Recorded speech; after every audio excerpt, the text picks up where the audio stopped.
అనుక్షణం ఎరుకతో ఉండాలి. అనుక్షణం.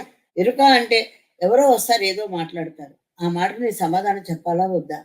ముందు ఆ మాటను పూర్తిగా విన్నానా లేదా? అవన్నీ నా వైపు వాళ్ళైతే నా మాట, అవతల వైపు వాళ్ళైతే ఇంకో మాట. ఆ చెప్పిన దాన్ని బట్టి నువ్వు మాట్లాడుతున్నావు గానీ, దీంట్లోకి నేను ఎంత మట్టుకు ఇంటర్ఫియర్ అవ్వాలి, ఎంత మట్టుకు మాట్లాడాలి అన్నది ఉంటుందా? మర్చిపోతాం.